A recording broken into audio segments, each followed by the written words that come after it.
আপনার বাড়িটা কোথায় হলো? স্যার আমার বাড়ি দিনাজপুর স্যার। বাবারে বাবা, এত দূর থেকে আপনি ধাঁধা খেলতে এসেছেন? তা আপনাদের দিনাজপুর কিসের জন্য বিখ্যাত? স্যার দিনাজপুর জেলা বিভিন্ন কারণে বিখ্যাত তো স্যার। তার কয়েকটা স্থানের আমি নাম বলছি। মহাস্থান গড়, প্রাচীন বৌদ্ধ নগরী ও প্রত্নতাত্ত্বিক মহাস্থান। তিস্তা নদী, নদীর তীরে সুন্দর প্রাকৃতিক দৃশ্য পর্যটন। চা বাগান, সুস্বাদু চা উৎপাদনের জন্য পরিচিত স্যার। দিনাজপুরের মিষ্টি, সন্দেশ, দই, মিষ্টি, লবঙ্গের মিষ্টি স্যার।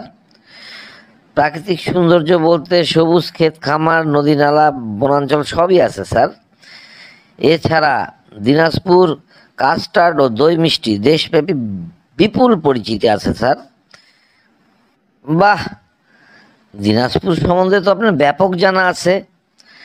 তো যাই হোক, এবার প্রশ্নে যাচ্ছি। আমরা একটা প্রশ্ন ধরি, প্রশ্নটার 3-4টা অপশান দেই, সঠিক অপশানটা আপনাকে খুঁজে বাহির করতে হবে। এটা আপনি জানেন তো? জি স্যার, জানি স্যার। আপনি প্রশ্ন ধরুন। আচ্ছা বলুন তো, চোখ বড়, দীর্ঘ কেশ, একটা দ্বারা শক্ত বেশ, জলের পোকা বলতকে, কদর তার বিদেশে। বলুন এটা কি হবে? অপশানগুলো হচ্ছে লবস্টার, গলদা চিংড়ি, চিংড়ি মাছ, কাঁকড়া। কোন অপশানটা সঠিক হবে বলুন?